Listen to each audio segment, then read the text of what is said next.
I picked up a little project as if I don't have enough to do. Let me show you what it is and see if you think I should make any videos.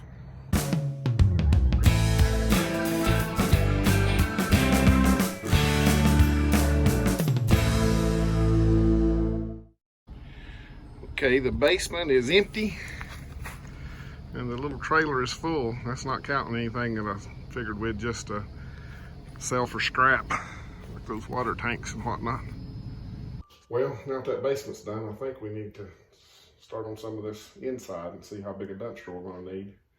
Normally on these home shows, they always start in the kitchen because it makes a big impact quick, but I think we ought to go back in the bedrooms and work our way out. So if you'll go back and clean out the shelves and stuff in those closets, I'll grab us some tools and get started. Sounds good. That don't look right. That floor is sagging down below the baseboard. Check in a minute. Where you at? In the pink room. Okay, I'll be right there. You scared. You scared me. Well, there's your problem. Somebody has sawed the main girder in half here. You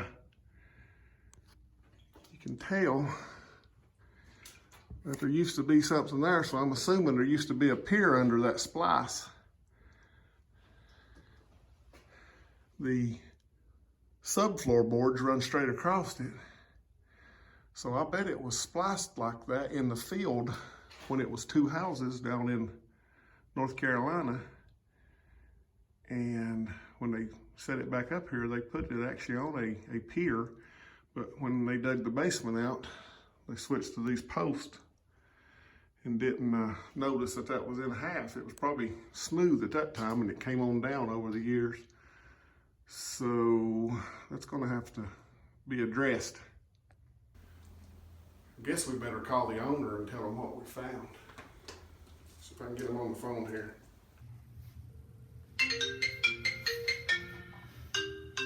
Oh no, Chuck's calling. I wonder what's wrong.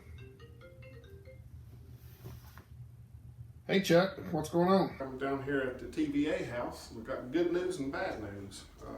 Which do you want first? Let me put you on speakerphone. I guess give me the good news. Well, the good news is we got the basement cleaned up. There was a lot of junk down here. That's great. I'm glad you got that emptied out. So what's the bad news? Well, it seems that when they dug the basement out, they removed a pier that was under a splice in the main center support beam. So the thing has dropped down about 3/4 of an inch. You could actually see it upstairs in the closets in the bedrooms.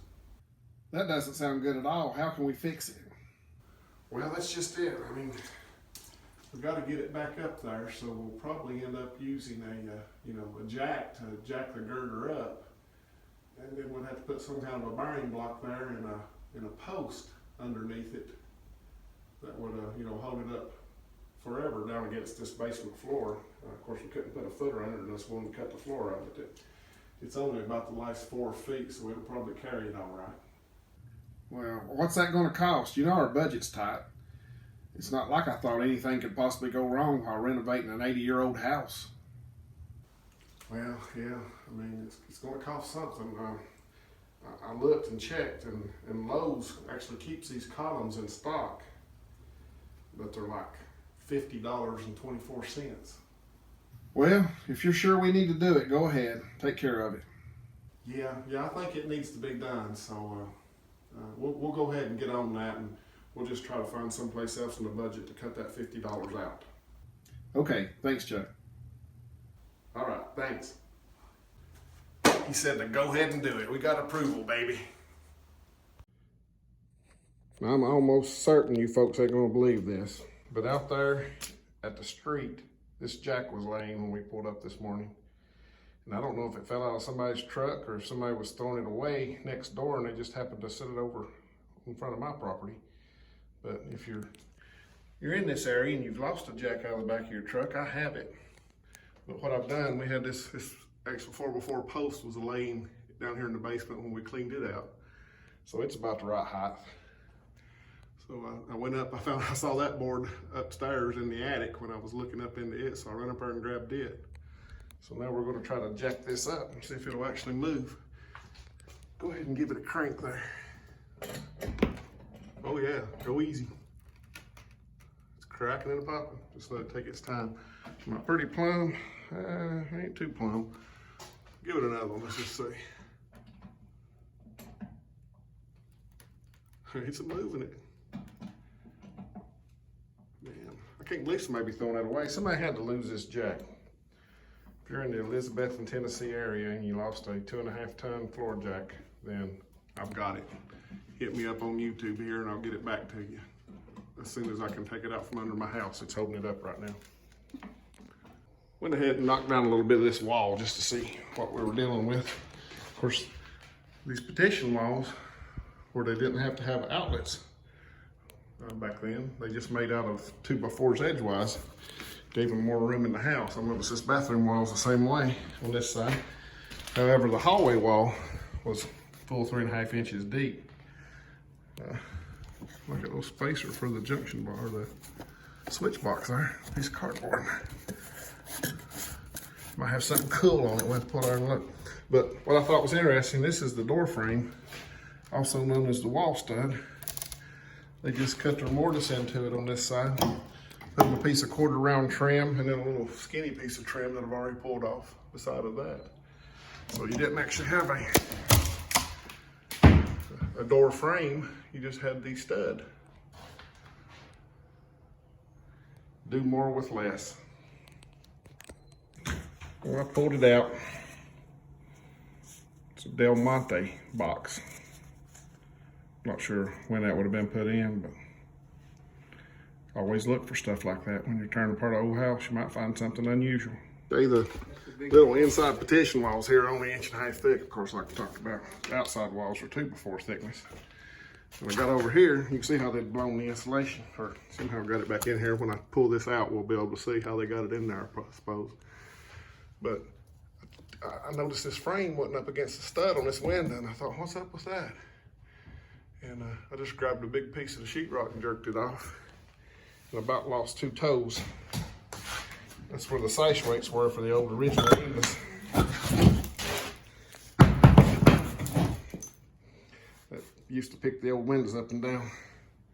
So I was going to put a little bit bigger window in, like in the bedrooms for egress. So, I might actually be able to fit one in without changing the framing much, since I got this extra 4 inches here. But I want to see if I can figure out how they did this, how they got this to blow in. Did they drill holes in the siding? Because this is packed in there hard.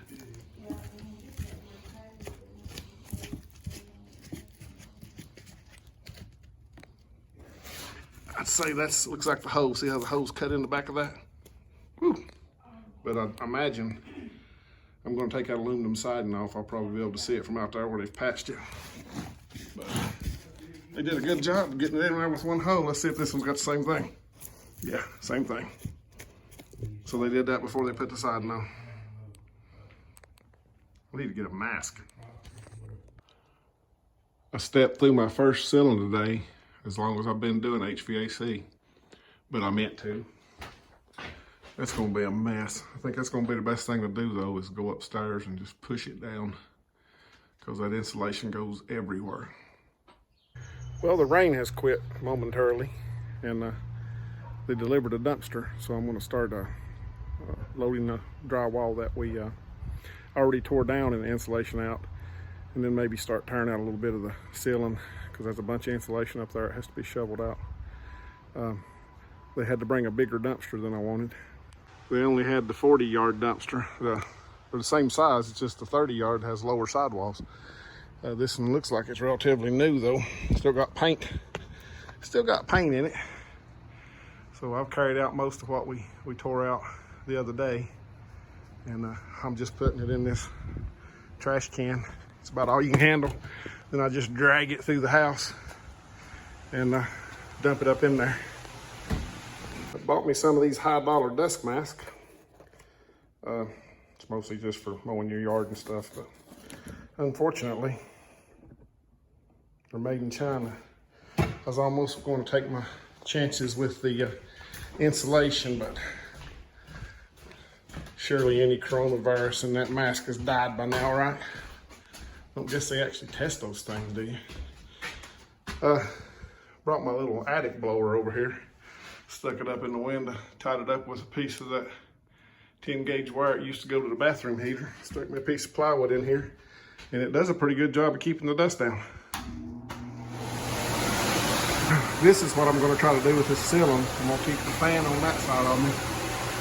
Use this hole. Where my hole's at? There it is. Use this hole to drag it down. As you can see, that's actually not a sheetrock ceiling. I thought somebody had changed it to sheetrock, but it's just old Silatex board. That's what it said in the original specs they put on the ceilings. And in fact, it's still there. Somebody just did a skim coat of joint compound over it later. Actually taped the wall joint and everything. Looked pretty good for that kind of ceiling.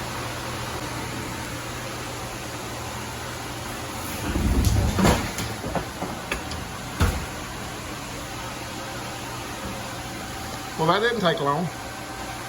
Well, guys, it's time for a mandatory break. I was driving my garden hoe up through the ceiling there and jerking it down, get it started. And it turns out I had a loose hole. So I'm going to run to Lowe's and get me another, because this works really good. You can stay back. You can stay back away from it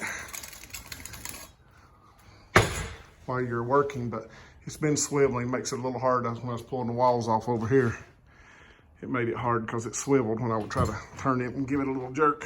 So I move my fan over here away from that window. It's getting out of balance though. See all the insulation getting into it?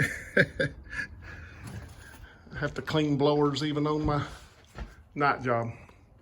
So I'm gonna run and get a new hoe and come back and try to finish this room out tonight. Oh, I've got a new transportation method. This is the city trash can that was, I forgot it was out there. It was turned up. I had emptied it out of, I think it was full of beer cans when I got here. But the lid was gone, broken off of it. So I turned it upside down beside the flower bed out there and forgot it was there. This little blue guy was giving up the ghost on me I guess I was tugging on it too hard, so plus it's pretty brittle. So I grabbed this guy. I didn't know if it fit through the openings or not, and it does. It's got those big wheels on the back. It's wonderful. You can take as big a load as you can haul out there now. So I'll run and get a new hoe, and I'll get back to work. Missed taking down one of the ceiling fans. I just forgot it was in here, I guess, but you can see it's actually got that shielded, it looks like kind of like MC cable running from one room to another. It's almost like that was done at a different time. And then it's got the old Romex, or whatever they called that stuff. That's a switch leg, and then that's probably the home run going back that way. So it doesn't make sense that the home run came from, was a different kind of wire. So I'm assuming that they put this panel here in it after it was moved. Well, I'm sure they would have put it here after it was moved, because the original house would have had another house on this end of it. So I guess all the power used to probably be just 1 or 2 circuits for the entire house when it was down in North Carolina, and everything was probably in this this old shielded cable, armored cable, I guess. I guess that goes to the bathroom light. Probably didn't even have switch legs on it originally. You probably had just sockets with a pull chain. That one there is going to jump over to this bedroom over here.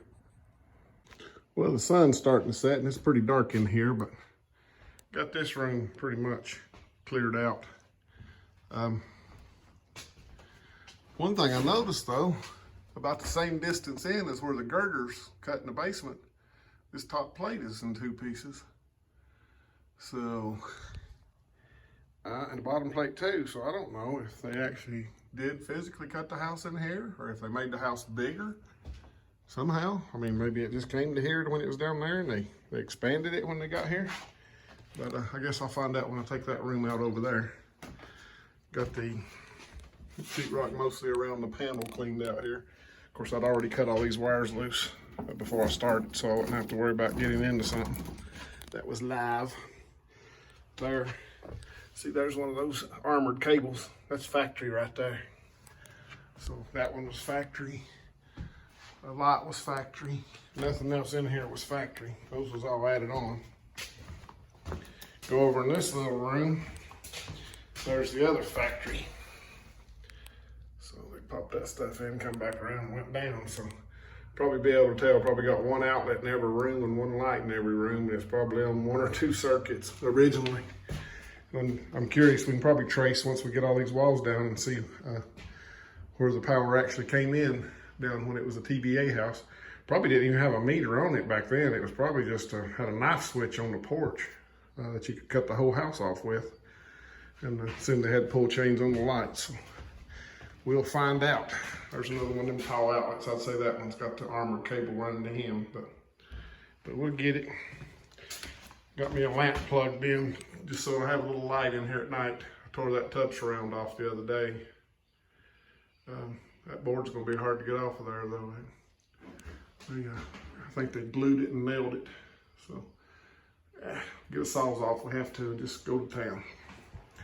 But that's it for tonight. I'm not sure how much time I got. I may stop a video here and post one this weekend. Try to keep you abreast of the progress here. If this is the last video for this week, thanks for watching.